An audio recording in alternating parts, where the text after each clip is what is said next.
আমার মুসলমান বন্ধুগণ, গভীর মনোযোগ। তারিখে ইবনে জারির তাবারিতে লিখেন, হানাফি মযহাবের বড় ইমাম আল্লামা ইমাম আবু বকর জাসসাস আহকামুল কোরআন লিল জাসসাসে চমৎকার করে তিনি ঘটনা নিয়ে এসেছেন। তিনি বলেন, হযরতে হাকিম লোকমান, যিনি পয়গম্বর ছিলেন না কিন্তু আল্লাহর কাছে বড় প্রিয় ছিলেন, এই জন্য আল্লাহ তার নামটা কোরআনে কোট করে দিয়েছেন, তার কথাগুলো কোরআনে লিখে দিয়েছেন। আজকে লোকমান হাকিমের কোনো জিন্দেগির ওয়াজ করতেছি না, মনোযোগ দিয়ে শোনেন। হাকিম লোকমান খাটো লোক ছিলেন, বেটে লোক ছিলেন, কালো ছিলেন। তার জবানের কেমন দাম ছিল আজ আলোচনা যাচ্ছি না। তার সন্তানদেরকে তিনি কিছু বিষয়ে ওসিয়ত করেছিলেন, তাও বলতেছি না। সন্তানদেরকে বসে একদিন লোকমানে হাকিম পরামর্শ করতেছেন আর বলতেছেন, সন্তানেরা শোনো, আমি একদিন ইন্তেকাল করব, এই দুনিয়ার জমিনে আমি হাকিম লোকমান থাকবো না। আমি মরে গেলে তোমরা এই আমল করবা, ওই আমল করবা, এমনি চলবা। এইভাবে যখন সকল সন্তানদেরকে পরামর্শ দিচ্ছেন, এমন সময়ে লোকমান হাকিমের একটা ছেলে দাঁড়িয়ে গিয়েছেন আর বলছেন, আব্বা জান, সব কথা আপনার শুনি এবং মানি, রাজি, সব ঠিক, কিন্তু আব্বা জান আমি সব কিছু করতে পারি, এরপরেও ব্যবসা দরকার। আমি দুনিয়ার জমিনে একটা ব্যবসা করতে চাই, আপনার সব কথা মানি, ব্যবসা করার জন্য আপনি আমাকে কিছু টাকা দেন। কি বলতে চাই শুধু মনোযোগ দিয়ে শোনেন। লোকমান হাকিম বলেন, আব্বা জান, ব্যবসার জন্য দেওয়ার মতো টাকা আমার কাছে নাই। সন্তান বলতেছে, বাবা আমি জানি না আপনি কেমনে আমাকে টাকা দিবেন। সন্তানের এমন অনুনয় বিনয় শুনে হাকিম লোকমান বললেন, বাবা তুমি শোনো, আমার কাছে এত টাকা নাই তোমাকে দেওয়ার, কিন্তু তোমাকে বলছি শোনো, আমার এক বন্ধু আছে, আমার এক আপনজন আছে। ওই বন্ধুকে দীর্ঘদিন আগে আমি 3000 স্বর্ণ মুদ্রা দিয়েছি, ঋণ দিয়েছিলাম তাকে। ওই টাকা যদি তুমি তার কাছ থেকে আনতে পারো, টাকা দিয়ে বিজনেস করো। সন্তান বলছে, আব্বা জান, তোমার যে বন্ধুকে তুমি 3000 স্বর্ণ মুদ্রা দিয়েছ, 3000 টাকা দিয়েছ, ওই টাকা এনে আমি বিজনেস করব, বন্ধু কোথায় থাকে আর কেমনেই বা আমি চিনব? হাকিম লোকমান বলছেন, বাবা জান, আমার বন্ধু কই থাকে তাহলে শোনো, এই যে আমাদের গ্রাম যেখানে আমরা বসবাস করছি, এই গ্রামের পরে দীর্ঘ পথ চলবার পরে বিশাল মরুভূমি। এই মরুভূমি পার হওয়ার পরে একটা এলাকা আছে, একটা মহল্লা আছে। ওই মহল্লা পার হয়ে দীর্ঘ পথ যাওয়ার পরে, অনেক দূরে যাওয়ার পরে একটা সাগর পাওয়া যায়। ওই সাগরের পারে আমার বন্ধু দুতলা একটা বাড়ি বানাইছে। তার কাছে গেলেই তুমি আমার পরিচয় দিলে টাকা দিয়ে দিবে, তুমি বিজনেস করতে পারবে। সন্তান বলতেছে, আব্বা জান, এই যদি হয় কথা তাহলে আমি যাই আপনার পরিচয় দিয়ে আপনার বন্ধুর কাছ থেকে 3000 স্বর্ণ মুদ্রা নিয়ে আসি। হাকিম লোকমান দাঁড়িয়ে গেলেন, আল্লাহর প্রিয় গোলাম, দুনিয়ার জমিনে মস্ত বড় বুজুর্গ দাঁড়িয়ে গেলেন। সন্তানের হাত ধরে বললেন, বাবা, আমি বাবা হিসাবে তুমি সন্তানের কাছে করো জোড়ে নিবেদন করে বলছি, বাবা টাকা আনার জন্য তুমি যাইও না, নির্ঘাত গেলে তুমি ফিরে আসবে না, আমি জানি তুমি ইন্তেকাল করবে, কঠিন একটা অলৌকিক ঘটনার ভিতরে ঘটে যাবে, এই জন্যে তোমাকে আমি টাকা আনার জন্য প্রেরণ করতে পারি না। কেন আব্বা জান আপনি বলেন তো, কি অসুবিধা? ও বাবা শুনো, আমার মন বলতেছে, তুমি যদি টাকা আনার জন্যে আমার বন্ধুর কাছে সাগরের পাড়ে যাও, যাওয়ার পথে তুমি 5-6টা বিপদের সম্মুখীন হবে। এমন বিপদ তুমি কোনোদিন চিন্তাও করো নাই, যেই বিপদে পড়ে গেলে মানুষ কোনোদিন বাঁচবে না, মরে যায়। এই জন্য চিন্তা করতেছি, টাকা আনতে দিয়ে আমি আমার সন্তানকে হারাতে পারি না। আব্বা জান বলেন তো বিপদগুলা কি? হাকিম লোকমান বললেন, বাবা তাহলে তুমি শোনো, তুমি যখন টাকা আনার জন্য যাইবা, তুমি বের হবা। ঘর থেকে বের হয়ে যাওয়ার পরে যাওয়ার সময় তুমি সাথে করে বেশি করে পানি নিয়ে যাইবা, ঠান্ডা পানি নিবা। তুমি ঘর ছেড়ে যখন মরুভূমিতে হাঁটতে শুরু করবা, ও বাবা, দীর্ঘ পথ হাঁটতে হাঁটতে তুমি ক্লান্ত হয়ে যাবা। মরুভূমির উত্তপ্ত বালির কারণে তোমার চামড়া পর্যন্ত খসে পড়ে যাবে, তোমার কলিজা শুকিয়ে যাবে, তোমার জিহ্বার গলা শুকিয়ে যাবে। ওই সময় তোমার পানি পান করার প্রয়োজন পড়বে। তুমি যখন তোমার ব্যাগের ভিতরে, থলের ভিতরে, বোতলের ভিতরে, যে কোনো জিনিসের ভিতরে, লোটার ভিতরে পানি নিয়ে যাইবা, ওই পানির কথা তোমার স্মরণ হবে পানি পান করার জন্য। তুমি পানি বের করে দেখবা উতলাচ্ছে, পানি উতরাচ্ছে, পানি পান করা যাবে না। এই পানি পান করলে তুমি মরে যাবে। এই জন্যে তোমাকে আমি প্রেরণ করতে পারতেছি না। কিন্তু বাবারে, এরপরে শুনো, তুমি যখন যদি বেঁচে যাও, এরপরে বিষাক্ত একটা প্রবলেম হতে পারে। ওই মরুভূমিতে হঠাৎ করে যদি কোনো গাছ পাওয়া যায়, গাছের গোড়ায় তুমি বিশ্রাম নিতে যাইও না, বিপদে পড়ে যাইতে পারো। সন্তান বলছে, আব্বা জান কথা বুঝি নেই, বুঝায়া বলেন। হাকিম লোকমান বললেন, বাবা তাহলে শোনো, তুমি যখন পানির জন্য হাহাকার করবে, পানি পাবে না, ওই সময় তোমার বোতলের পানি গরম হয়ে যাবে, খেলে কিন্তু মারা যাবে। আব্বা জান, আমি তো বাঁচতে চাই, টাকা আনতে চাই, তাহলে আমি কি করব? ও বাবা,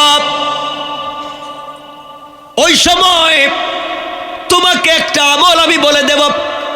ওই আমল যদি তুমি করতে পারো, আমার বিশ্বাস যত বড় বিপদ হোক না কেন, আল্লাহ তোমাকে বিপদ থেকে বাঁচায়া দিবেন। কোন সুবহানাল্লাহ। তাহলে আব্বা জান বলেন তো কি? হাকিম লোকমান বললেন, বাবা শোনো, তাহলে ওই সময় তুমি যখন ঘর থেকে বের হয়ে যাবা, যাওয়ার সময় তুমি যখন আমার কাছ থেকে বিদায় নিয়ে বের হয়ে যাবা, বোতলের ভিতরে পানি নিয়ে ঘর থেকে বের হয়ে যাইবা। ওই পানি পান করলে রাস্তায় তো তুমি মারা যাইবা, এটা আমি বলে দিলাম। কিন্তু বাবা, ঘর থেকে বের হওয়ার আগে তুমি যদি ওযু করে 2 রাকাত সালাতুল হাজত পড়ে তুমি ঘর থেকে বের হতে পারো, আমার বিশ্বাস সকল বিপদে স্বয়ং আল্লাহ তোমাকে সাহায্য করে যাবেন। কোন সুবহানাল্লাহ। বাবা তাহলে বলো, এখন আমি কি করব মরুভূমিতে? হাকিম লোকমান বললেন, বাবা তুমি যখন দেখবা তোমার বোতলের পানি গরম হয়ে গিয়েছে, পান করলে নির্ঘাত তুমি মারা যাবে, ওই সময় তুমি আমার বাবার ওসিয়ত মনে রাখবা। আমি ওসিয়ত করে দিলাম, ওই সময় ওই অবস্থায় তুমি 2 রাকাত সালাতুল হাজত পড়বা। সালাতুল হাজত পড়ে আল্লাহর কাছে সাহায্য চাইবা। সালাম ফিরাইয়া ডান দিকে বাম দিকে সালাম ফিরাইয়া যখন মুনাজাত করবা, বাবা এতটুকুন উপরে হাত উঠাবা যেন বগল পর্যন্ত দেখা যায়। এতটুকুন হাত তুমি উপর দিকে উঠে আল্লাহর কাছে মুনাজাত করবা। মুনাজাত শেষ করে বিশাল মরুভূমির মধ্যখানে হঠাৎ করে পিছন দিকে তাকায়া দেখবা, মরুভূমির মধ্যখানে একটা জঙ্গল দেখা যায়, বাগান দেখা যায়। আল্লাহু আকবার বলেন। বাবারে তুমি বুঝতে পারবে না, এই বিশাল মরুভূমিতে ঘর নাই, বাড়ি নাই, কিছুই নাই। নামাজ যদি সালাতুল হাজত পড়তে পারো, হঠাৎ করে দেখবা বাগান হয়ে গিয়েছে। তুমি ওই জঙ্গল আর বাগানের ভিতরে প্রবেশ করবা। প্রবেশ করে দেখবা শক্ত একটা বিশাল বড় পাথর ফেটে মধ্যখান থেকে ঝর্ণার মতো ঠান্ডা ঠান্ডা পানি বের হয়ে যায়। বাবা তুমি ওই পানি ইচ্ছা মতো পান করবা, তোমার বোতলের গরম পানি ফালাইয়া দিবা, এরপরে তুমি ঠান্ডা পানি বোতলের ভিতরে ঢুকাইয়া নিবা। আল্লাহর শুকরিয়া আদায় করে আবার সালাতুল হাজত আদায় করবা। বাবারে ওই সময় তুমি পানি পান করবার পরে তোমার বিশ্রামের প্রয়োজন হবে। দেখবেন গরমে আসার পরে মানুষ যখন বেশি পানি পান করে তখন বিশ্রাম মন চায়, ঘুম চলে আসে। বাবা তোমার বিশ্রামের প্রয়োজন হবে, কিন্তু জঙ্গলের ভিতরে এমন কোনো গাছ নাই যেই গাছের গোড়ায় সাপ আর বিচ্ছু নাই। তুমি কোনো গাছের গোড়ায় বিশ্রাম নিতে পারবা না। জঙ্গল থেকে বের হয়ে যাবা, আবার এসে মরুভূমিতে 2 রাকাত সালাত আদায় করবা। সালাত আদায় করে ডান দিকে তাকায়া দেখবা হঠাৎ করে মরুভূমির মধ্যখানে বট গাছের মতো বিশাল একটা গাছ দেখা যায়। আব্বাজান সাবধান করে দিচ্ছি, তোমার মন চাইব তুমি যেন বিশ্রাম করো, গাছের ছায়ায় আলোর নিচে তুমি যেন বিশ্রাম করো, তোমার মন চাইবে। আমি বাবার ওসিয়ত মনে রাখবা, সাবধান করে দিলাম, তুমি ওই গাছের ধারে কাছেও যাইও না, বিশ্রামের জন্য যাইও না। ও বাবা, আমি হাকিম লোকমান বলছি, তুমি যদি ওই গাছের গোড়ায় বিশ্রামের জন্য যাও আর গাছের গোড়ায় গিয়ে বিশ্রামে পড়ে যাও, তুমি মরে যাইবা, নির্ঘাত তুমি মরে যাইবা, যাইও না। বাবারে তুমি তখন কেমনে চলবা একটা কথা বলে দেই। ওই সময় আবার 2 রাকাত সালাত আদায় করবা, সালাতুল হাজাত। সালাম ফিরানোর পরে হঠাৎ হয়তো দেখতে পারো গাছের গোড়ায় সাদা দাড়ি, মাথায় সাদা চুল, সাদা পাগড়ি পরা একজন মুরব্বীকে গাছের গোড়ায় পায়া যাইবা। সুবহানাল্লাহ, আওয়াজ করে পড়েন। ও বাবা, তুমি যখন ওই লোকটাকে গাছের গোড়ায় দেখতে পাইবা, লোক তোমাকে ডাকতে পারে আর বলতে পারে তুমি এসে গাছের গোড়ায় বিশ্রাম নেও। বাবা তুমি যাইও না, গাছের গোড়ায় গেলে তুমি নির্ঘাত মরে যাইবা, যাইও না। তুমি নিজেকে আমার কথা মনে রাখবা, ওসিয়ত মনে রাখবা। কিন্তু আব্বা জান, ওই মুরব্বী লোকটা যদি তোমাকে ডাক দেয় আর বলে আমি আছি, তোমার অসুবিধা হবে না, এইভাবে যদি মুরব্বী লোকটা তোমাকে অভয় দিয়ে কথা বলে, তোমাকে সান্ত্বনা দিয়ে কথা বলে আর বলে মুরব্বী লোকটা তোমার সাথে থাকবে, আর সে যদি বলে তার রানের উপরে মাথা রেখে তোমাকে শুইতে, আর যদি তুমি শুয়ে যাও, আমার বিশ্বাস ওই লোকটার কথা শুনলে তোমার কোনো ক্ষতি হবে না। বাবারে, এরপরে যদি লোকটাকে পেয়ে যাও, বিশ্রাম নেও, বিশ্রামের পরে কিন্তু তোমাকে মরুভূমি ছেড়ে চলে যাওয়া লাগবে। দীর্ঘ পথ চলার পরে তুমি একটা গ্রাম দেখবা, মহল্লা দেখবা, ওই মহল্লার ভিতরে তুমি প্রবেশ করে নিবা। এলাকায় যাওয়ার পরে হাকিম লোকমানের পরিচয় দিবা, আমি বাবার পরিচয় দিবা, বলবা আমি হাকিম লোকমানের ছেলে। এই কথা এলাকার মানুষকে বললে তোমাকে সম্মান করবে, ইজ্জত করবে, তোমাকে মেহমানদারি করবে, 2-4 দিন থাকবার ব্যবস্থা করে দিবে। বাবারে, তুমি যখন ওই গ্রামে যাইবা, যাওয়ার পরে 2-4 দিন থাকবা, বিশ্রাম নিবা, মানুষ তোমাকে খাওয়াবে, উপহার উপঢৌকন দিবে, কিন্তু 3 দিনের বেশি এলাকায় থাকবা না। আমার ভয় হচ্ছে 3 দিন থাকবার পরে 4র্থ দিন সকালবেলা এই এলাকার, এই মহল্লার সকল মানুষ মিলে পৃথিবীর বিশ্ব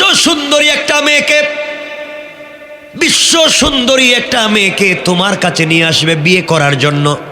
হাকিম লোকমানের ছেলে মনে করে তারা আত্মীয়তা করতে চাইবে, তোমার কাছে একটা বিশ্ব সুন্দরী মেয়েকে নিয়ে আসবে বিয়ে করার জন্য।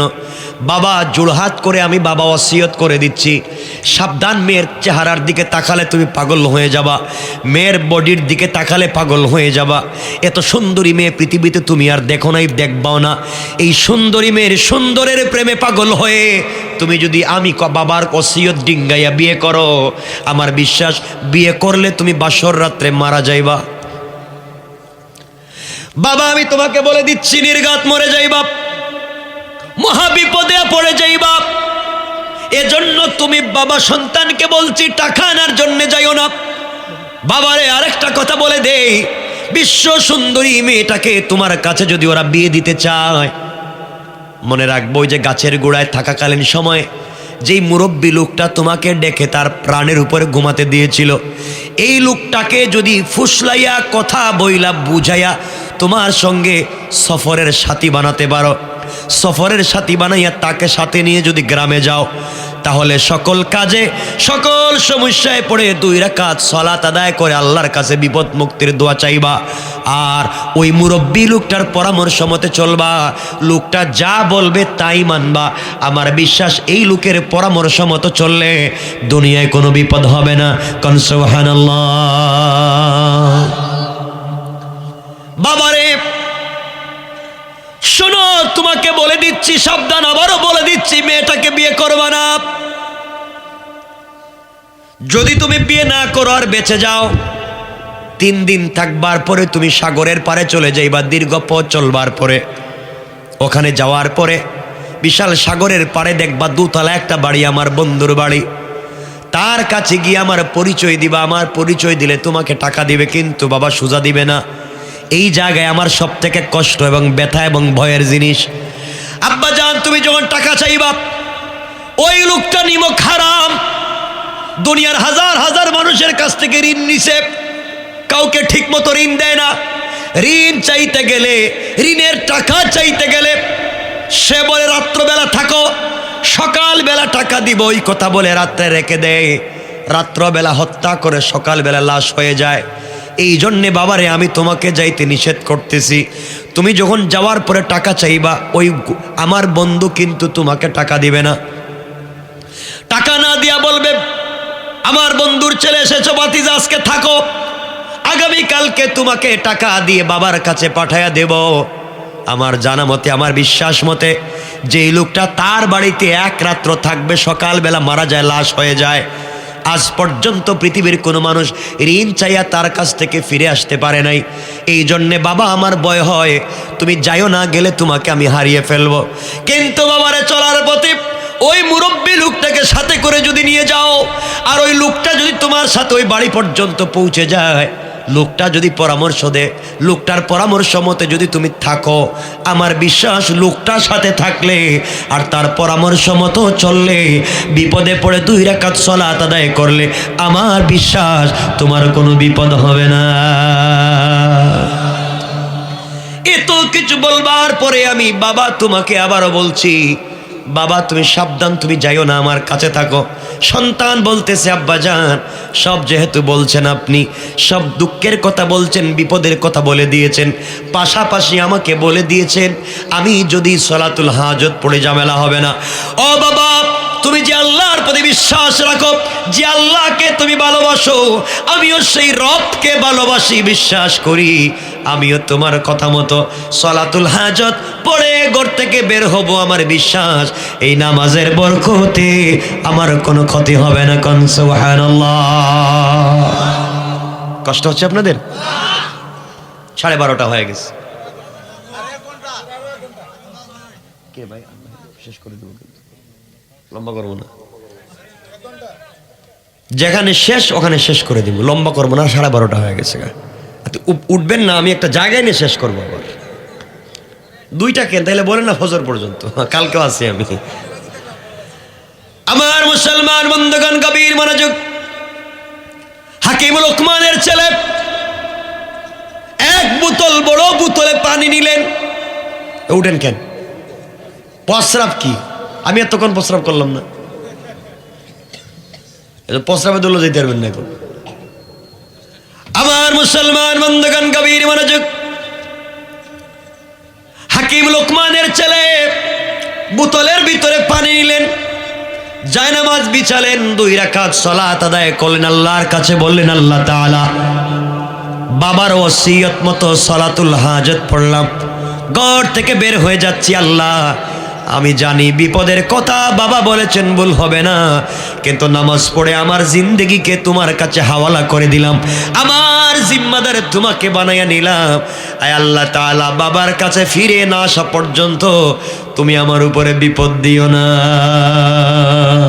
আল্লাহু আকবার। সলাতুল হাজত পড়ে ঘর থেকে বের হলেন, বাবার কপালে চুম্বন করলেন, সালাম বিনিময় হলো।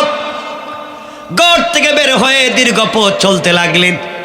চলতে চলতে মরুভূমিতে চলে গেলেন। দীর্ঘদিন মরুভূমিতে চলতে চলতে তাকায়া দেখেন, সত্যি বালির গরমে পায়ের চামড়া পর্যন্ত কষে যাচ্ছে, জিহ্বা শুকিয়ে যাচ্ছে, বালির গরমে আর হাঁটতে পারতেছেন না, পানির প্রয়োজন। ব্যাগ বের করলেন, ব্যাগ বের করে বোতল হাতে নিলেন, হাতে নিয়ে দেখেন বোতলের ভিতর থেকে দাউ দাউ করে গরম পানি উতরাচ্ছে। বাবার ওসিয়তের কথা মনে হয়ে গেল, হারে এই পানি পান করলে আর বাঁচা যাবে না। বাবা বলেছেন পানি পান করা যাবে না, এই মুহূর্তে বাঁচবার কোনো সুযোগ নাই, আমি কেমনে বাঁচবো? পানি পান করা তো লাগবে, পানি পান করা লাগবে।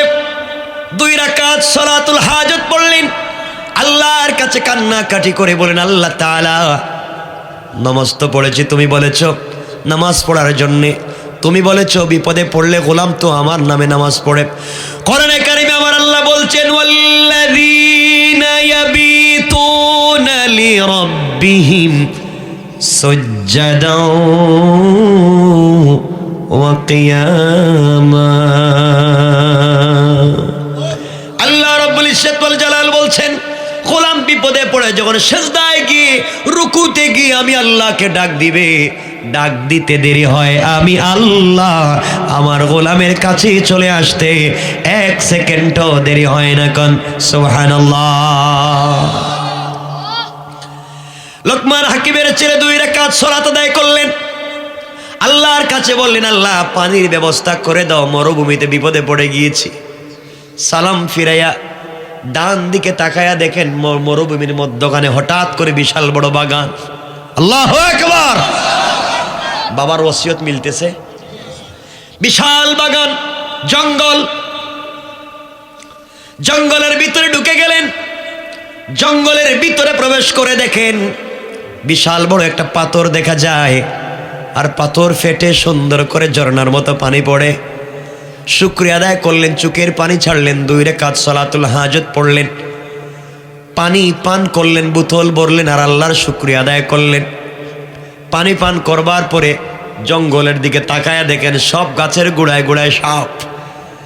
বিশ্রামের প্রয়োজন, চোখে ঘুম চলে আসছে, ক্লান্তি, কোথায় ঘুমাবেন?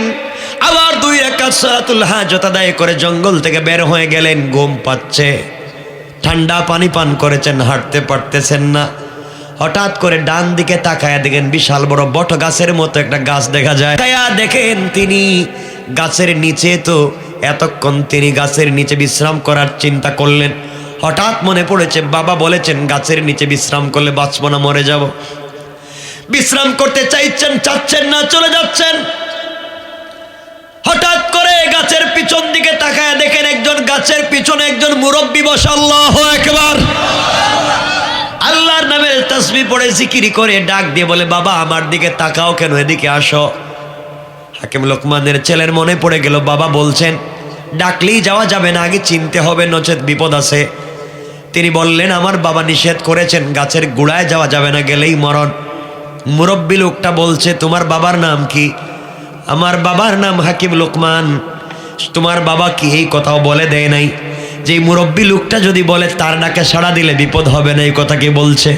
হ্যাঁ আমার বাপ বলছে। আপনি জানলেন কেমনে? আমার বাবা তো আমাকে একা ওসিয়ত করছে, আপনি শুনলেন কেমনে? হাকিম লোকমানের ছেলে বললেন এই কথা। মুরব্বী বলতেছে বাবা তুমি এগুলা বুঝবে না, তুমি যদি আসো আমি যতক্ষণ বসা থাকবো তোমার কোনো বিপদ হবে না। সুবহানাল্লাহর দরকার নেই, আগামী বছর কইবেন না সুবহানাল্লাহ, জোরে পড়েন সুবহানাল্লাহ। হাকিম লোকমানের ছেলে পৌঁছে গেলেন, চেহারার দিকে তাকায়া দেখেন নূরানি চেহারা, চেহারার মধ্যে চুলের নিচ দিয়া যেন সুরমা লাগানো, সুন্দর চেহারা, সুন্দর চুল, সুন্দর দাড়ি, বসে আছে। তিনি বললেন বাবা আপনাকে আমি চিনি না, আপনি আমাকে ডাকলেন, আমি তো এখানে বিশ্রাম নিব না। মুরব্বী ডাক দিয়া বলছে হাকিম লোকমানের ছেলে রে, তুমি যদি আমার রানের উপরে মাথা রেখে ঘুমাও আমার বিশ্বাস আল্লাহ তোমার কোনো ক্ষতি করবে না।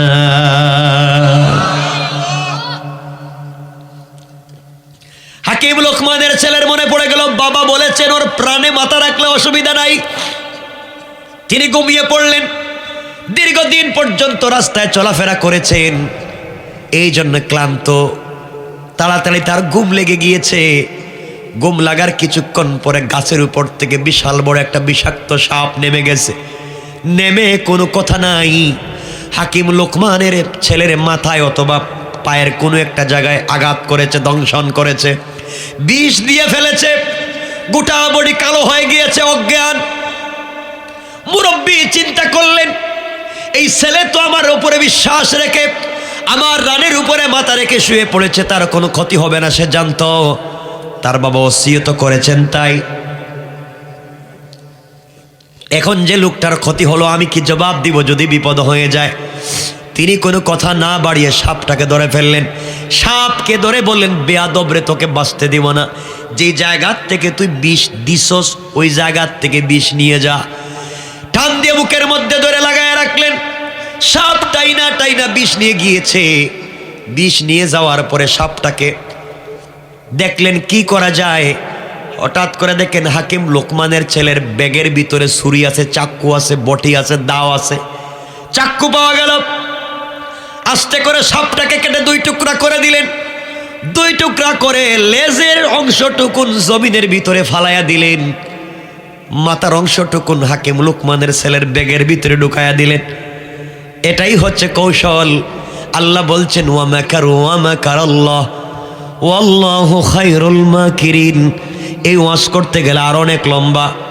রেখে দিলেন তিনি মাথার অংশটা ব্যাগের ভিতরে, লেজের অংশ ফেলে দিলেন। কিছুক্ষণ পরে হাকিম লোকমানের ছেলের ঘুম ভেঙে গেল। ঘুম ভাঙ্গার পরে উঠে গেলেন। উঠে দেখেন তার পায়ের কাছে বিশাল বড় সাপের অর্ধেক। লাফ দিয়ে উঠে বলছেন, আঙ্কেল এটা আবার কি?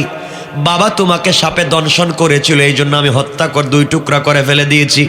আব্বা জান, তাহলে এখানে আর থাকা যাবে না, এখন চলে যাই। মুরব্বি বলছে, বাবা চলে যাও, দোয়া থাকলো চলে যাও। হাকিম লোকমানের ছেলে বলছেন, মুরব্বি আঙ্কেল, আপনাকে তো আমি চিনি না, কিন্তু এই লম্বা পথ একা একা কেমনে যাব, আমার ভয় হয়। আপনি যদি আমার সফর সঙ্গী হয়ে যান আমি বড় খুশি হব। মুরব্বি বলতেছেন, হাকিম লোকমানের ছেলে রে, তুমি যদি চাও অবশ্যই তোমার সাথে যেতে আমার কোনো বাধা নাই। কান সুবহানাল্লাহ। হাকিম লোকমানের ছেলে উঠে গেলেন, 2 রাকাত সালাতুল হাজত পড়লেন। দুজন মিলে আবার হাঁটতে লাগলেন। দীর্ঘ পথ, দীর্ঘদিন হাঁটতে হাঁটতে একটা গ্রাম পাইলেন, মহল্লা পাইলেন, পাড়া পাইলেন। গ্রামে ঢুকে গেলেন। গ্রামে ঢুকবার পরে মানুষের কাছে পরিচয় দিলেন, আমি হাকিম লোকমানের ছেলে। মানুষ বলছে, আমাদের পীর সাহেবের ছেলে, বিশ্ববিখ্যাত বড় হুজুরের ছেলে। সম্মান কম করবে না বেশি করবে? ইজ্জত করলো বেশি, সম্মান করলো বেশি, খাওয়ালো বেশি, হাদিয়া তোফা দিল বেশি। 3 দিন হয়ে গেল। হাকিম লোকমানের ছেলে বলছেন, আঙ্কেল 3 দিনের বেশি থাকা যাবে না। আব্বা জান বলছেন, 3 দিনের বেশি থাকলে ঝামেলা আছে। আমার বাইরে এক পর্যায়ে হাকিম লোকমানের ছেলে 3 দিন হয়ে গেল, 4র্থ দিন সকালবেলা ব্যাগ কাঁধে নিয়েছেন, চলে যাবেন। হঠাৎ করে পুরা মহল্লার হাজার হাজার মানুষ মিলে মিছিল দিয়া বিশ্ব সুন্দরী একটা মেয়েকে অলংকার জেওয়ার পরাইয়া, অর্নামেন্টস জুয়েলারি দিয়া সব সুন্দর করে সাজাইয়া একটা পরীর মতো করে লোকমান হাকিমের ছেলের সামনে এনে বলছেন, বাবা তুমি আমাদের পীর সাহেবের ছেলে, দীর্ঘদিন থেকে হুজুরি এলাকায় আসেন নাই, তুমি যখন তার সন্তান, তোমার সঙ্গে আমাদের আত্মীয়তার প্রয়োজন, তাহলে সম্পর্ক থাকবে, তুমি এই মেয়েটাকে বিয়ে করো। চেহারার দিকে তাকাইয়া মনে পড়ে গিয়েছে, বাবা তো বলেছেন 4র্থ দিন সকালবেলা ওরা বিশ্ব সুন্দরী একটা মেয়েকে সাজাইয়া নিয়ে আসবে বিয়ে করার জন্য। আমি যদি বিয়ে করি তাহলে বাসর রাত্রে মারা যাব। এই কথা মনে হয়ে গেল। তিনি বললেন, না না, আমি বিয়ে করতে পারি না, আমার দ্বারা বিয়ে করা সম্ভব না। সবাই বলছে, আপনি একটু চেহারার দিকে তাকাইয়া দেখেন। লোকমান হাকিমের ছেলে চেহারার দিকে তাকাইয়া চিন্তা করলেন, বাপ তো না করছে, তো বিয়ে না করলে তো আরেকজন বিয়ে করব। এমন সুন্দর মেয়ে তো পৃথিবীতে আর হইতে পারে না। কিন্তু একদিকে বাবার ওসিয়ত, অপর দিকে বিশ্ব সুন্দরী মেয়ের প্রেমে পড়ে গেলেন। কি করবেন? চিন্তা করলেন বিয়ে করবেন, আবার চিন্তা করলেন বাবার ওসিয়ত, আবার চিন্তা করলেন এত সুন্দরী মেয়েকে ছেড়ে আমি কোথায় যাব? বিপদ আসেনি? এটাই হচ্ছে নারীর ছলনা, এটাই হচ্ছে শয়তানের ছলনা। তোমাকে বিপদে ফেলে দিচ্ছে। ভারসাম্যপূর্ণ একটা সিদ্ধান্ত নিতে হবে তোমাকে। হাকিম লোকমানের ছেলে চিন্তায় পড়ে গেলেন, কি করবেন? আব্বার কথা মনে পড়ে গেল। বাবা বলেছেন, বিপদেই পড়লে সলাতুল হাজত পড়বা। সলাতুল হাজত পড়লেন, আল্লাহর কাছে বললেন, আল্লাহ তাআলা আমাকে একটা সমস্যার সমাধান করে দাও। সালাম ফিরাইয়া মনে পড়ে গেল। হঠাৎ করে মনে পড়লো, বাবা বলছেন বিপদে পড়লে সলাতুল হাজত পড়তে, আর মুরব্বি থাকলে পরামর্শ নিতে। সুবহানাল্লাহ বলবেন। মুরব্বিকে ডাক দিয়ে বলেন, আঙ্কেল আব্বাজান বলেছেন আপনার পরামর্শ নিয়ে চলতে, এখন আপনি বলেন বিয়ে করব কি করব না। হাকিম লোকমানের ছেলেকে মুরব্বি বলছেন, বাজান তোমার বাপ বলছেন বিয়ে করলে ঝামেলা আছে, আমিও বুঝতেছি বিয়ে করলে মরণ আছে, এখন তুমি কি করবা? কয় আপনিই কন, আপনিই তো বলছেন আপনার সাথে থাকলে আমার সমস্যা নাই, চাচা আছেন আপনি, আপনি বলেন কি করা লাগবে। হাকিম লোকমানের ছেলের হাত ধরে মুরব্বী বলতেছেন, বাবা আমি কথা দিলাম, তোমার যদি মন চায় মেয়েটার প্রেমে পাগল হয়ে যাও, এত বিশ্ব সুন্দরী মেয়েকে ফেলে দিয়ে যাইতে মন চায় না, আমার মন চায় তুমি বিয়ে করে ফেলো, আমার বিশ্বাস সালাতুল হাজত পড়বা, কোনো ক্ষতি হতে পারে না। হাকিম লোকমানের ছেলে বিয়েতে রাজি হয়ে গেলেন, বিয়ে হয়ে গেল বিশ্ব সুন্দরী মেয়ে, কিন্তু আফসোস করতে লাগলেন বাবার ওসিয়ত কি হয় কি না। বিয়ে করে স্ত্রীকে গড়ে রাইখা দুজন মুরব্বী আর হাকিম লোকমানের ছেলে ঘর থেকে বের হয়েছেন, বাজারে যাবেন। রাস্তায় বের হওয়ার পরে যুবক আর যুবতীরা রাস্তায় বের হয়ে দেখে এই যে আমাদের দুলাভাই এই যে যায়, সবাই যখন দেখায় হাকিম লোকমানের ছেলে বলছেন, কিরে তোমরা কেন আমাকে দেখাও কি?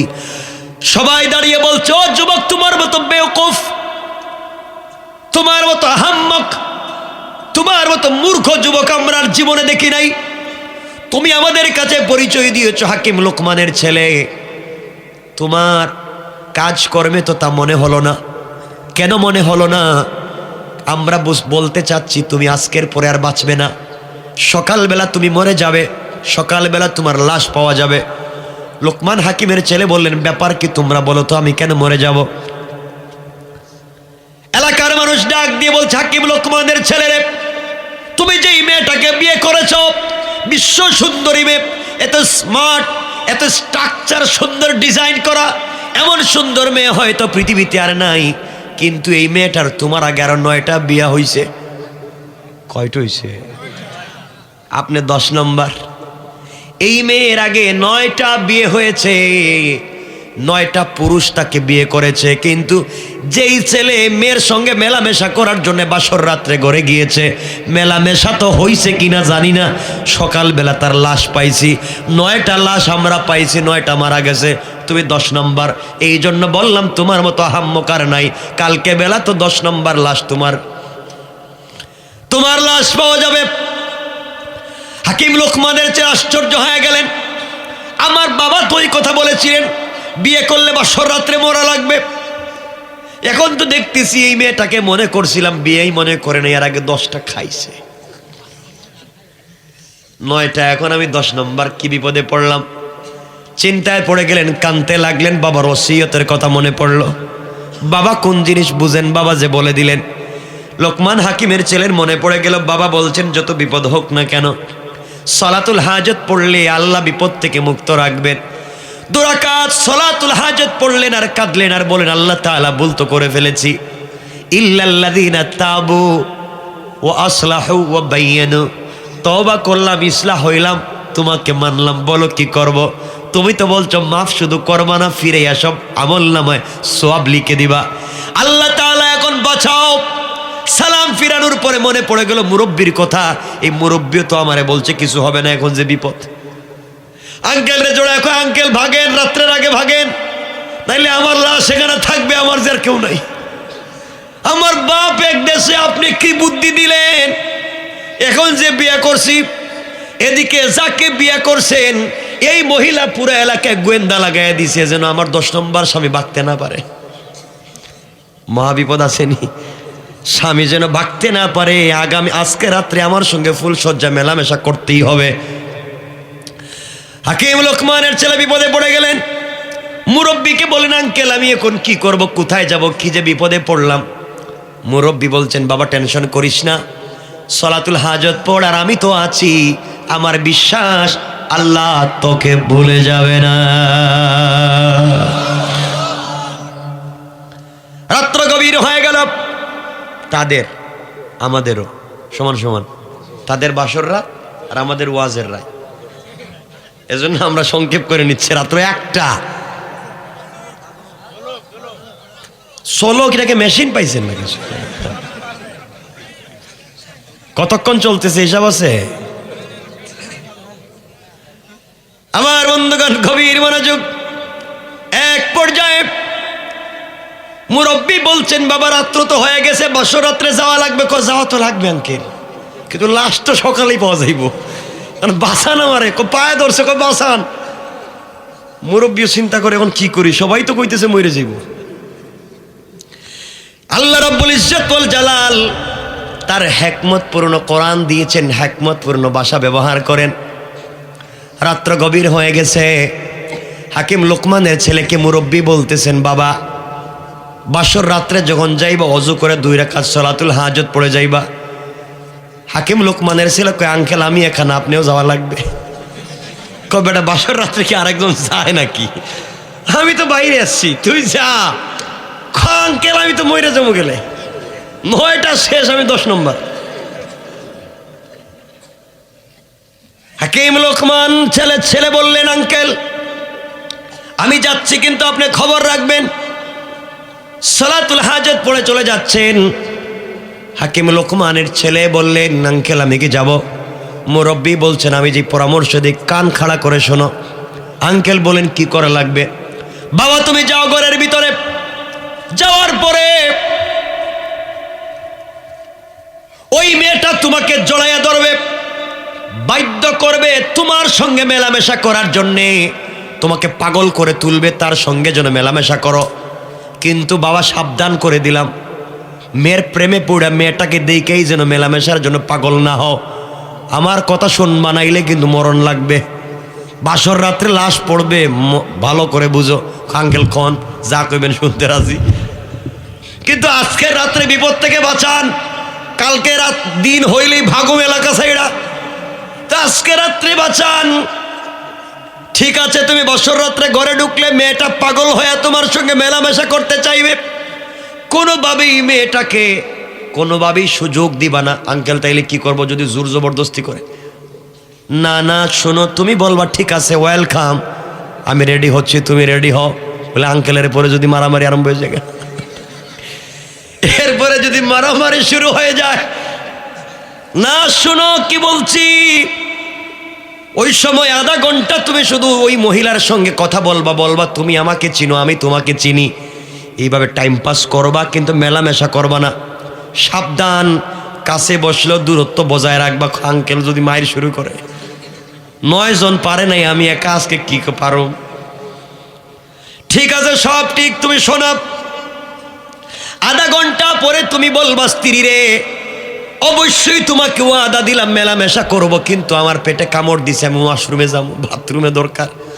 ওই কথা বলে মহিলার কাছ থেকে বলবো, একটা বদনা দেও, লুটা দেও, পাত্রে দেও, আমি একটু বাহিরে ইস্তেঞ্জা করে আসি। এই কথা বলে বদনাটা নিয়ে তুমি বের হয়ে চলে আসবা। এরপরে আবার ঘরে যাইবা, আমি যা বলবো তা শুনবা। আঙ্কেল বদনা আনার সময় যদি মায়ের শুরু করে, তাইলে আমি কোথায় যাবো? মারবে না, তুমি বুঝাই আসো যে আমি আবার আসতেছি, বদনা দেও, বাথরুম থেকে আসি। হাকিম লোকমানের ছেলে 2 রাকাত সালাতুল হাজত পড়ে আল্লাহর কাছে কান্নাকাটি করে। বাসর রাত্রে ফুলসজ্জার রাত্রে স্ত্রীর ঘরে ঢুকেছেন, স্ত্রী ফুসলাইয়া তাকে মেলামেশা করতে উদ্বুদ্ধ করতেছে। তিনি বললেন, স্ত্রী শোনো, সব ঠিক আছে, রাজি, কিন্তু তুমি আমাকে জানো, আমি তোমাকে জানি, জানাজানি করি, চিনাচিনি হোক, এরপরে আমরা মেলামেশা করতে রাজি, আপত্তি নাই। আধা ঘন্টা চলে গিয়েছে, আর চিন্তা করতেছেন কেউ তো দেখতেছে আসতেছে না মাইক টেট দেওয়ার জন্য, তাহলে ঠিক আছে এখন কি করা যায়? হঠাৎ মনে পড়লো মুরব্বীর কথা। মুরব্বী বলেছে বদনা নিয়ে বাহিরে যাওয়ার জন্যে। তিনি বললেন, স্ত্রী রে আমার পেটে কামড় দিচ্ছে, একটু ওয়াশরুম থেকে আসি, এর ভিতরে তুমি রেডি হয়ে যাও, আমি আইসাই তোমার সঙ্গে মেলামেশা করব, ওয়াদা দিলাম। এই কথা বলে সংক্ষেপ করে বললাম, এই কথা বলে দীর্ঘ কথা আছে, দীর্ঘ আলোচনা এখানে আছে, সংক্ষেপ বাদ দিলাম। তিনি বদনা নিয়ে ঘর থেকে বের হলেন। বের হইয়া হাকিম লোকমানের ছেলে মুরব্বীরে জোড়ায়, আঙ্কেল বাসান আর যাওয়ার দরকার নেই, রাত আমরা এখান থেকে ভাগে। তিনি বললেন, না তুমি ওযু করে আসো, যাও, আর বদনা আমার কাছে দিয়া যাও। এই কথা বলে বদনা রেখে নিলেন, লুঠা পাত্রটা রেখে নিলেন মুরব্বী। হাকিম লোকমানের ছেলে চলে গেলেন। ওই সময় হাকিম লোকমানের ছেলের ব্যাগের ভিতরে অর্ধেক সাপ আসেনি? সবাই বলেন। ওই অর্ধেক সাপ ব্যাগের ভিতর থেকে বের করে বদনার ভিতরে ঢুকায় দিলেন, মুখের মধ্যে বন্ধ করে দিলেন। আর ওই সময় হাকিম লোকমানের ছেলে ওযু করে আসছেন, বললেন, বাবা 2 রাকাত সালাতুল হাজত পড়ো। সালাতুল হাজত পড়লেন। আর বলেন বদনা নিয়ে যাও। আঙ্কেল এটা কি খুলবো? কয় না, খোলা যাবে না। আমি বলি কি করবা? ঘরে যাওয়ার পরে স্ত্রী তোমার সঙ্গে মেলামেশা করতে পাগল হয়ে যাবে, তুমি বলবা আমি রেডি, তুমিও রেডি হও, শর্ত আমার আছে। আজকে তোমার সঙ্গে মেলামেশা করব, কিন্তু স্বামী হিসাবে শর্ত আছে। স্ত্রী বলবে কি শর্ত? তুমি বলবা আমি যে বদনা আনছি, বদনায় তুমি আগে প্রস্রাব করো, এরপরে তোমার সঙ্গে মেলামেশা করব। যতক্ষণ পর্যন্ত ওখানে প্রস্রাব না করবা মেলামেশা করব না। স্ত্রী মেলামেশা করতে পাগল হবে, তোমার কথা শুনবে, প্রস্রাব করবে। প্রস্রাব করার পরে ওই বদনাটা নিয়ে আবার মুখ লাগাই আমার কাছে নিয়ে আসবা, আমার কাছে রাইখা এরপরে তুমি যাইবা, এরপরে মেলামেশা করবা। আমার আপত্তি নেই। হুজুর এখন যদি আসতে না দে? যাও, আমার কথা শোনো, মনোযোগ দিয়ে শুনেন কি বুঝাতে চাই। হাকিম লোকমানের ছেলে সালাতুল হাজত পড়লেন, মুরব্বির কথায় বদনা সাথে নিয়ে ঘরের ভিতরে পৌঁছে মুচকি হেসে স্ত্রীকে বললেন, স্ত্রী আমি রেডি, তোমার সঙ্গে মেলামেশা করতে রাজি, কোনো টেনশন নাই। শর্ত আছে, একটাই শর্ত, সময় নষ্ট করা যাবে না। শর্ত হলো তুমি আমি যে বদনা আনছি, বদনায় প্রস্রাব করা লাগবে। স্ত্রী কয় রাজি না। তিনি বলেন আমিও রাজি না, সমান সমান। তুমি যদি বলো মেলামেশা করতে রাজি, আমি বলবো প্রস্রাব করো। স্ত্রী মহাবিপদে পড়ছে, প্রস্রাব করতে রাজি হয়ে গিয়েছে। এক পর্যায়ে পেশাব করলো। পেশাব করার পরে স্ত্রীকে বললেন তুমি বসো, আমি আসছি। বলে বদনা নিয়ে দৌড়। এক দলে মুরব্বীর কাছে বলে আঙ্কেল এই যে নেন, এখন কি করব বলেন। হঠাৎ করে হাকিম লোকমানের ছেলে বুঝতে পারলেন বদনার ভিতরে কি যেন লড়ে। মুরব্বী বলছেন বাবা বদনাটা উল্টাইয়া দেও আমার সামনে। আল্লাহু আকবার, কি আশ্চর্য বিষয়। বদনা উল্টাতে দেরি হয়েছে, দেখা যায় দুইটা বিষাক্ত কালো দুইটা সাপ আর একটা লেজ ছাড়া সাপ। আশ্চর্য হয়ে গেলেন হাকিম লোকমানের ছেলে, কি ব্যাপার আঙ্কেল? বদনার ভিতরে দুইটা আস্ত সাপ, কালো বিষাক্ত সাপ আর একটা অর্ধেক সাপ, কি ব্যাপার? চোখের পানি ছেড়ে দিলেন। হাকিম লোকমানের ছেলেকে মুরব্বী বলছেন বাবা তাহলে তুমি শোনো, ওই মহিলার পেটের ভিতরে লম্বা ঘটনা, একটা বিষয় আছে, লম্বা তারিখ আছে। ওই মহিলার পেটের ভিতরে দুটো ছোট্ট ছোট্ট কালো সাপ আস্তে আস্তে বড় হয়েছে। এখানে ইতিহাস লম্বা, সেটা আজকে বলবো না, কারণ একটা হয়ে গেছে। শোনেন, আরে আমার কথা বুঝেন, খালে সংক্ষেপ, শুধু সব জায়গায় সংক্ষেপ চলে না। শোনেন না, যা বলছে তাই শুক্রিয়া আদায় করেন। আমার ভাইয়ের সাথে এতক্ষণ কথা ছিল না, কিন্তু এতক্ষণ কথা দিই নেই। শোনেন কথা, শোনেন ঘটনা বাদ দিলাম এখানকার। হাকিম লোকমানের ছেলেকে মুরব্বী বলছেন বাবা এই মহিলার পেটে দুইটা বিষাক্ত সাপের জন্ম, আস্তে আস্তে বড় হয়েছে। সে 9টা বিয়ে করেছে, এটাও ঠিক। স্বামীরা যখন তার সঙ্গে মেলামেশা করার জন্য গিয়েছেন, ওই সময় কিন্তু ওই বিষাক্ত সাপ কামড় দিয়ে তার 9টা স্বামীকে হত্যা করেছে। মেয়েটা জানে না, মেয়েটা বুঝতেই পারে না এই বিষাক্ত সাপ তার স্বামীকে আঘাত করে করে হত্যা করেছে, এই জন্যে মরে গিয়েছে। আজকে আমি জানতাম এই জায়গায় এই অসুবিধা হবে। তার পেটের ভিতরের 2টা সাপ বের করার কোনো মেশিন আমার কাছে নাই। হুজুর বুঝলাম তো, 2টা সাপ পেটের ভিতর থেকে বাইর হয়েছে, অর্ধেকটা কুত্তে গাইল। বাবারে ওই যে গাছের গোড়ায় বলছিলাম তোমাকে একটা সাপ দংশন করেছে, অর্ধেক সাপ তোমার সামনে ফেলে দিয়েছিলাম, অর্ধেক ব্যাগের ভিতরে রেখেছি। এটাই হচ্ছে আল্লাহর হিকমত। আল্লাহ কোরআনে কারিমে বলেন, আবার আল্লাহ বলেন ওয়া মাকারু ওয়া মাকারাল্লাহ ওয়াল্লাহু খায়রুল মাকিরিন। আল্লাহ বললেন আমার কৌশল, কোন জিনিস কোন জায়গায় কাজে লাগাবো গোলাম তুই জানিস না। ও আমার হাকিম লোকমানের ছেলে, অর্ধেক সাপটাকে ব্যাগের ভিতরে রেখে দিয়েছিলাম, আজই কাজে লাগাইয়া দিলাম। ওই সাপটা তোমার বদনার ভিতরে আমি কিন্তু দিয়েছিলাম, আমি জানতে পারলাম, আমি বুঝতে পেরেছিলাম এমন ঘটনা। সাপ যখন দিয়েছিলাম এই লুটার ভিতরে, বদনার ভিতরে। আর স্ত্রীকে বলে দিয়েছিলাম বলবো ওখানে প্রস্রাব করতে। স্ত্রী যখন ওই লুটার মুখের উপরে বসে প্রস্রাব করতে গিয়েছে, তখন তার ভিতরে তাকা ওই কালো সাপগুলা দেখছে লুটার ভিতরে আরেকটা সাপ। কারণ একটাকে দেখলে আরেকটার দুশ্মনী, ওটাকে মারার জন্য চেষ্টা করছে আর বের হয়ে গিয়েছে। আল্লাহু আকবার। এই সাপটাকে দংশন করার জন্য তারা দুইজন থাকে, আরেকটা কুত্তেকে আইলো, ওটাকে মারবার জন্যে তারা ট্রাই করেছে আর প্রস্রাবের সাথে বের হয়ে গিয়েছে। সুতরাং বাবা এখন দুশ্মন খতম হয়েছে, তুমি যাও স্ত্রীর সাথে মেলামেশা করো, আমার বিশ্বাস আজকে তুমি মরবা না। আল্লাহু আকবার। হাকিম লোকমানের ছেলে বলেন আঙ্কেল আরো যদি থাকে। বাবা আমি বলছি আর থাকবে না, 2 রাকাত সালাত পড়ে যাও। হাকিম লোকমানের ছেলে আবার 2 রাকাত সালাত পড়লেন, পরে ঘরের ভিতরে গেলেন। ভয় আসেনি ভিতরে? কয়টা সাপ বাইর হইছে? কয়জন মারা গেছে? উনি কত নম্বর? যত ওয়াজ করেন ভিতরে কিন্তু ভয় আছে। স্ত্রী বলছে স্বামী কি ব্যাপার, কি হলো? কিছুই না, আসো। মেলামেশা হচ্ছে। স্ত্রী বলতেছে স্বামীরে আর তোমার সঙ্গে দেখা হবে না, আজকে মেলামেশা শেষ, কালকেই তুমি মারা যাইবা। হাকিম লোকমানের ছেলেকে বউ দেখতেছি কই মরে যাইব আমি, তাহলে ব্যাপার কি? কালকে কিন্তু মইরা যাইবা। লুকমান হাকিমের ছেলে বললেন মরি আর বাসি যাই করে মেলামেশাটা করে ফেলি। মেলামেশা হলো। আমার বন্ধুগণ, মেলামেশার পরে দুজন ঘুমিয়ে পড়েছেন কখন জানি, কারণ ফুলসজ্জা রাত্রে মানুষ কুমার রসুল বলেছেন নমকা নহমতিল আরুস, এইভাবেই কিয়ামতের মাঠ কায়েম হবে। ঘুমিয়ে গেলেন, দুজন ঘুমিয়ে পড়েছেন। সকালবেলা লাশ যারা, এদেরকে কি বলে? লাশ যারা কাটে ডুম, কি বলে? সকালবেলা 10-12 জন ডুম এসে লুকমান হাকিম আর তার বউর ঘরের চতুর্দিকে ঘুরতেছে। দরজা ভাঙ্গা ঢুকছে লাশ নেওয়ার জন্য। আগে কয়টা নিছে? 9টা লাশ নেওয়ার জন্য, 9টা লাশ নিছে। এখন 10 নম্বর লাশের জন্য ঘরে ঢুকছে। ডুইকা দেখে 2 জন 2 দিকে ঘুমিয়ে আছে। ডুম সবাই মিলে হাকিম লোকমানের ছেলের পায়ে ধরে টানে।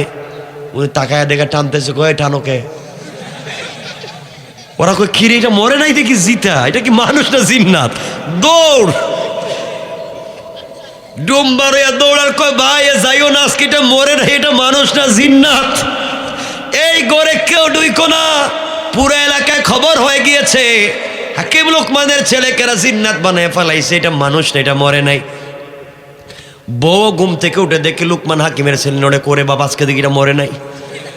সবাই তো চিন্তায় পড়ে মরে নাই কেন? যাই হোক, লম্বা ঘটনা। সকালবেলা সবার সঙ্গে পরিচয় হলো, তিনি মরলেন না, বেঁচে গেলেন। সকালবেলা সলাতুল হাজত পড়লেন, আল্লাহর কাছে শুকরিয়া আদায় করলেন। স্ত্রীকে ওখানে রাইকা বলেন আমরা আসি, ইনশাআল্লাহ তোমাকে আমার বাড়িতে নিয়ে যাব, যেহেতু মরি নাই বাইচা গেলাম, তোমার মতো বউরে এখানে রাইকা যাওয়া যায় না। আমি আসি, আমরা অনেক অন্য কাজে এসেছি, ওই কাজটা হচ্ছিল মূল কাজ। কি মূল কাজ? এগুলো তো ফাও বিয়া, টাকা তো মূল। এখন টাকাও বাকি রয়েছে, রাইতে একটা হয়ে গেছে, মূল হচ্ছে টাকা। হাকিম লোকমানের ছেলে আর এই মুরব্বী টাকা আনার জন্য বের হয়ে গেলেন। যেতে যেতে সাগরের পারে চলে গেলেন। মুরব্বীর কাছে গিয়ে পরিচয় দিলেন, আমি হাকিম লোকমানের ছেলে, টাকা দেন। 3000 স্বর্ণমুদ্রা আব্বা পান। মুরব্বী বলতেছে অবশ্যই টাকা দেব, কিন্তু আজকে সকালে না, আগামীকালকে সকালে, এই রাত্রে থাকা লাগবে। হাকিম লোকমানের ছেলের মনে পড়ে গেল আব্বাজান বলেছেন থাকলে কি? থাকলে মৃত্যু, থাকলেই বিপদ। এখন তো থাকলে মরণ লাগবে, কি করা যায়? এখন তো মইরা লাভ নাই, বউ তো আছে। যে জুড়ে কয় ঠিক, মানে বউ রেখে কে মরতে চায় না। খুব ভালোবাসেন না আপনারা বউরে, ঠিক না? ঠিক কি তোমরা বিয়ে করছো? বাচ্চারা হেরা কয় ঠিক। আমার মুসলমান বন্ধুগণ, এক পর্যায়ে মুরব্বী বলছে সকালবেলা টাকা দিব, আজকে দেওয়া যাবে না। মনোযোগ দিয়ে শুনেন কি বুঝাতে চাই। রাত্র হয়ে গেল। হাকিম লোকমানের ছেলে মুরব্বীকে বলেন আঙ্কেল মরা তো লাগবেই। মুরব্বী বললেন 2 রাকাত সলাতুল হাজত পড়ে পরে যা হবার হবে। সলাতুল হাজত পড়লেন। রাত্র গভীর হল। এই মুরব্বী লোকটা হাকিম লোকমানের ছেলে, আর এই মুরব্বীকে নিচতলায় একটা রুমের ভিতরে শোয়া দোতলায় চলে গিয়েছে। দোতলায় 3টা রুম, একটা রুমে নিজে থাকে, আর একটা রুমে 2টা ছেলে তার আছে, 2টা ছেলেকে রাখে, একটা রুম খালি রাখছে। এইভাবে চলে। অর্থ হলো যারা টাকা নিতে আসে, ঋণ পায়, ঋণ নিতে আসছে, এদেরকে নিচতলায় ঘুমাইতে দেয়। রাত্রবেলা সাগরে জোয়ার উঠে, আর জোয়ারের টুলায় নিচতলায় পানি উঠে, আর নিচতলায় পানি উঠার কারণে এরা পানিতে বেশে মরে যায়। এভাবে সে টাকা দেয় না, ঋণ নিলে ঋণ দেয় না, এভাবেই কাজ করায়। দোতলায় থাকে, তার কিছু হয় না। হাকিম লোকমানের ছেলে আর এই মুরব্বীকে নিচতলায় ঘুমাতে দিয়েছে। তার বিশ্বাস রাত্রবেলা তো জোয়ার আসবে, পানির মধ্যে নিচতলা ডুবে যাবে, 2জন ঘরের ভিতরে মরে যাবে, বের হতে পারবে না। সকালবেলা টাকা তো দেওয়া দূরের কথা, লাশ বাসাইয়া দিয়ে দিব। এই চিন্তা করে ঘুমিয়ে গিয়েছে দোতলায়। নিচতলায় হাকিম লোকমানের ছেলে আর মুরব্বী শুয়ে যাবেন। মুরব্বী মনে করে দিলেন, বাবা রাত্রে কিন্তু বিপদ আছে, নামাজ পড়ো। কয় রাকাত? কি নামাজ? হাজত পড়ে ঘুমিয়ে যাও। সালাতুল হাজত পড়লেন, ঘুমিয়ে গেলেন। রাত্রবেলা দেখা যায় বিশাল বিশাল বড় ঢেউ আসতেছে, পানি আসতেছে, জোয়ার আসতেছে। হাকিম লোকমানের ছেলেকে মুরব্বী ঘুম থেকে উঠালেন, আর বলেন, বাবা উঠো, দোতলায় যাই, এখানে থাকা যাবে না, কিছুক্ষণ পরে জোয়ার আসতেছে। ঘুম থেকে উঠলেন, দোতলায় গিয়ে সন্তানদের রুমে নক করলেন, দরজা খুলে দিল। কি আপনারা? আমরা তোমার বাবার কাছে এসেছি, আমরা মুসাফির মানুষ, নিচতলায় ঘুম লাগতেছে না, মশায় কামড়ায়। তোমরা যদি তোমাদের রুমে আমাদেরকে একটু জায়গা দেও, এই রুমে তো তালা দেওয়া, আমরা এখানে থাকতাম, তোমরা এক জায়গায় থাকো। 2 ভাই বলছে, আঙ্কেল না, আপনি কত সুন্দর মানুষ, আর হাকিম লোকমানের ছেলেকে নিয়ে এসেছেন, পারি না, আমরা নিচে 2 ভাই যাই, আপনারা দোতলায় থাকেন। 2 ভাই নিচে কানা দাঈফা। শয়তানেরা, বেঈমানেরা যত কৌশল করে, আল্লাহর কাছে সবগুলা কৌশল দুর্বল। তুই কৌশল করলে ভালো মানুষকে মারবে, এখন নিজের ছেলেই মারা গেছে। কাঁদতেছে কাঁদতেছে, আমার ছেলে মরলো, এরা গেল কই? এরা তো উপরে আছে মনে হয়। সকালবেলা হাকিম লোকমানের ছেলে ঘুম থেকে উঠে কয়, সালাম আলাইকুম, টাকা দেন। মরস নাই তো মরস নাই, টাকাও দিতাম, ছেলেও মরছে আমার। টাকা নিলেন, 3000 স্বর্ণ মুদ্রা নিলেন, আর সূরাতুল হাজত পড়ে বিদায় নিয়ে চলে আসলেন। রাস্তায় আসার পরে চিন্তা করলো, মুরব্বী এতক্ষণ আমার সঙ্গে ছিল, এখন টাকা দেখছে, টাকা না দিলে আবার যাবে না, মারামারি করতে পারে। দাঁড়ায়া বলে, আঙ্কেল আপনি তো চলে যাবেন। আঙ্কেল বলছো, আমিও তো চলে যাব। ঠিক আছে, তোমাকে তো সার্ভিস দিলাম, কিছু আমার অর্ধেক দাও, অর্ধেক টাকা দাও। কয়, আঙ্কেল শুনেন, পুরো 3500 টাকাই দেন, আপত্তি নাই, কিন্তু বউর মধ্যে ভাগ বসাইয়েন না, এটা আমার একা। টাকা আপনি নিয়ে যান, কিন্তু বউ আমার, যে সুন্দরী বউ পাইছি, এটা আমার, টাকা আপনি নেন। মুরব্বী বললেন, বাবা তোমার তো মূল উদ্দেশ্য ছিল টাকা, বিয়া তো করছো ফাও, এখন বিয়েই দেখতেছি বড় টাকা তুমি নিবা না, তোমরা বিজনেসের জন্য এত বড় কষ্ট করে আসছো। কয়, আঙ্কেল আসছিলাম তো, ঠিক আছে, কিন্তু এখন কি করবো, টাকাকে নিয়ে যাব। হ্যাঁ নিয়ে যাও। আঙ্কেল আপনি নিয়ে নেন, আমি অর্ধেক নিয়ে নেই। আপনি অর্ধেক নিয়ে নেন, বউ নিয়ে আমি বাড়িতে চলে যাই। এই বলে হাঁটতে লাগলেন। কিছুক্ষণ যাওয়ার পর হাকিম লোকমানের ছেলে মুরব্বীর হাত ধরে বলছেন, আঙ্কেল দীর্ঘদিন পর্যন্ত আপনি আমার সাথে ছিলেন, কত বিপদ আপদের সাক্ষী আপনি, কত কিছু জানলাম, আজ পর্যন্ত আপনার পরিচয় জানতে পারলাম না। আপনি বা কে আপনি? আপনার পরিচয় জানি না, আপনার পরিচয় আজকে জানতে চাই, আমাকে পরিচয়টা বলে দেন। হাকিম লোকমানের ছেলেকে মুরব্বী চোখের পানি ছেড়ে বলছেন, বাবারে আসলেই তুমি আমাকে চিনবে না, আমি আমার পরিচয় দেই, শোনো, আমি দুনিয়ার সাধারণ কোনো পাবলিক না, তুমি আমাকে জানবা না। তুমি ঘর থেকে বের হয়ে আসার সময় বাবার কাছ থেকে বিদায় নিয়া প্রথমে যে 2 রাকাত সালাতুল হাজত পড়েছিলা, সালাতুল হাজতের গুরুত্ব হলো, যেই ব্যক্তি 2 রাকাত সালাতুল হাজত পড়ে, আল্লাহ রব্বুল ইজ্জত ওয়াল জালাল তার নিরাপত্তার জন্য একজন ফেরেশতা পাঠায়া দেন। আমি হলাম সেই একজন ফেরেশতা। আল্লাহু আকবার। আমি ওই ফেরেশতা। তুমি যে সালাতুল হাজত পড়েছিলাম, আল্লাহ রাব্বুল ইজ্জত ওয়াল জালাল আমাকে মানুষের সুরত ধরায়া তোমার বিপদের সাথী বানাইয়া আমাকে পাঠাইয়া দিয়েছেন। তুমি জায়গায় জায়গায় সলাতুল হাজত পড়েছো, আর আমি তোমাকে সাপোর্ট দিয়েছি, সহযোগিতা করেছি। আজকে তুমি বউ নিয়ে বাড়িতে যাও, টাকা নিয়ে বাড়িতে যাও, আর তোমার বাবার কাছে আমার সালাম দিবার বলবা আমি সব জায়গায় তোমাকে সাপোর্ট দিয়েছি। আর জীবনে চলার পথে যদি কোনোদিন বিপদে পড়ে যাও, বিপদে পড়ে গেলে সলাতুল হাজত পড়বা। এই নামাজের বরকত হলো, এই নামাজ যে পড়বে তার পুরা বডির জিম্মাদার হয়ে যান স্বয়ং আল্লাহ। আর আল্লাহ বলেছেন ওয়াল্লাযীনা ইয়াবিতুনা লিরাব্বিহিম সুজদাও ওয়া কিয়ামা। বিপদে পড়ে যদি কেউ রুকু করে সিজদা করে আমি আল্লাহর কাছে চাই, সাথে সাথে আমি আল্লাহ রহমতের ফেরেশতা পাঠাইয়া দেই। কোন সুবহানাল্লাহ। কথা এখানে রেখে দিলাম।